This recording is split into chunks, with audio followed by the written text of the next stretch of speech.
പഹൽഗാമിലെ തീവ്രവാദി ആക്രമണത്തിൽ പാകിസ്ഥാനെ വെള്ളപൂശുന്ന കോൺഗ്രസിന്റെ സോഷ്യൽ മീഡിയ പോസ്റ്റ് ഷെയർ ചെയ്തിരിക്കുകയാണ് പാകിസ്ഥാൻ മുൻ മന്ത്രി.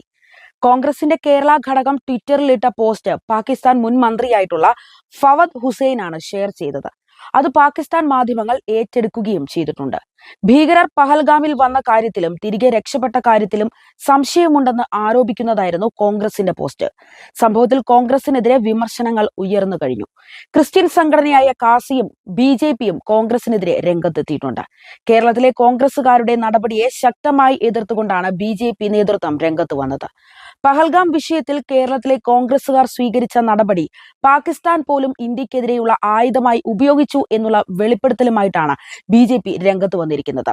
കേരളത്തിലെയും INCയിലെയും പല അക്കൗണ്ടുകളിലും BJP സർക്കാരിനെതിരെ വന്ന ആരോപണങ്ങൾ പാകിസ്ഥാൻ ഇന്ത്യയിൽ ആക്രമണം നടത്തിയത് BJPയുടെ അറിവോടുകൂടി ഹിന്ദുക്കളാണ് എന്ന് വരുത്തി തീർക്കാനുള്ള ആയുധമാക്കി ഉപയോഗിക്കുകയാണ്. ഈ സാഹചര്യമല്ല രാഷ്ട്രീയ പ്രശ്നങ്ങൾ തീർക്കേണ്ടത് എന്ന് ശക്തമായി പറയുന്ന BJP നേതൃത്വം മുൻകാലങ്ങളിൽ BJP പ്രതിപക്ഷത്തിരുന്നപ്പോഴും ഉണ്ടായിട്ടുള്ള തീവ്രവാദി ആക്രമണങ്ങൾക്കെതിരെ ശക്തമായ ഭാഷയിൽ പ്രതികരിച്ചിട്ടുണ്ട് എന്നും എന്നാൽ അത് ഏത് സമയത്താണ് എന്നുള്ളത് കോൺഗ്രസ് പരിശോധിക്കണമെന്നും പറയുന്നു.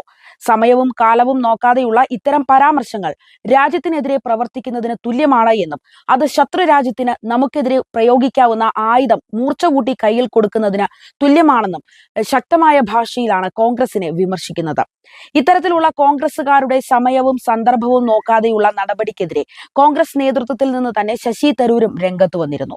കേരളത്തിലെ കോൺഗ്രസിന്റെ അക്കൗണ്ടുകളിൽ വന്ന പരാമർശങ്ങളാണ് പാകിസ്ഥാൻ നേതാക്കൾ സ്വന്തം അക്കൗണ്ടുകളിൽ കൂടി പ്രചരിപ്പിച്ച് ഇന്ത്യക്കെതിരെ ഭീകരാക്രമണം നടത്തിയത് രാഷ്ട്രീയ ലാഭത്തിനു വേണ്ടി ഇന്ത്യയിലെ തന്നെ രാഷ്ട്രീയ പാർട്ടികളാണ് എന്ന തരത്തിലുള്ള പ്രചരണം നടത്തിയത്.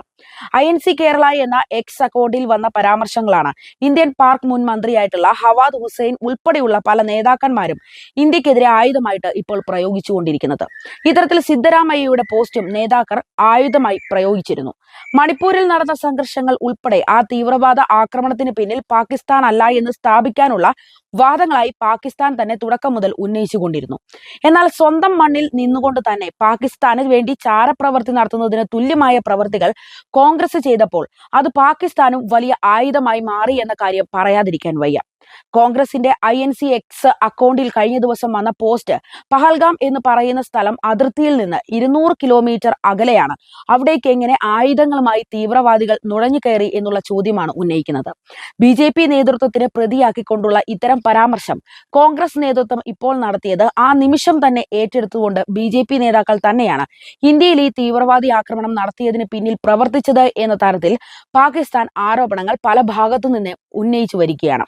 ഇന്ത്യക്കുള്ളിൽ തന്നെയുള്ള ഇതര രാഷ്ട്രീയ പാർട്ടികൾക്ക് ഇത്രയും ശക്തമായ സംശയം BJP നേതൃത്വത്തിനോടുള്ളപ്പോൾ തന്നെ പുറമേ നിന്നുള്ള പാകിസ്ഥാനെ സംശയിക്കേണ്ട കാര്യം എന്താണ് എന്ന തരത്തിലാണ് ഈ പോസ്റ്റുകൾ വ്യാപകമായി പ്രചരിച്ചു വരുന്നത്. കേരളത്തിലെ കോൺഗ്രസ് നേതാക്കന്മാർ ആകെ അഴിച്ചുപണി നടത്തി കോൺഗ്രസിനെ മുഖ്യധാരയിലേക്ക് ഉയർത്തിക്കൊണ്ടുവരുമെന്ന് വലിയ വീരവാദം പറഞ്ഞപ്പോൾ ഇത്തരത്തിൽ അന്താരാഷ്ട്ര ചർച്ചകൾക്കും അന്യരാജ്യങ്ങൾ പോലും ചർച്ച ചെയ്യുന്ന തരത്തിലേക്ക് ഉയർത്തിക്കൊണ്ടുവരുമെന്ന് ആരും പ്രതീക്ഷിച്ചു കാണില്ല. ലോകരാജ്യങ്ങൾക്ക് മുന്നിൽ ഇന്ത്യ സ്വന്തം സത്യസന്ധത തെളിയിച്ചുകൊണ്ട് പാകിസ്ഥാൻ തന്നെയാണ് ആക്രമണത്തിന് പിന്നിലുള്ളത് എന്നുള്ള കാര്യം ശരിവെക്കാനുള്ള എല്ലാ തെളിവുകളും നിരത്താൻ ഒരുങ്ങുമ്പോഴാണ് ഇത്തരത്തിൽ ഇന്ത്യയിലെ തന്നെ ഒരു സംസ്ഥാനമായ കേരളത്തിൽ നിന്നുള്ള കോൺഗ്രസുകാരുടെ പോസ്റ്റുകളും പ്രസ്താവനകളും വൻ ചർച്ചകൾക്ക് വഴിവെച്ചിരിക്കുന്നത്.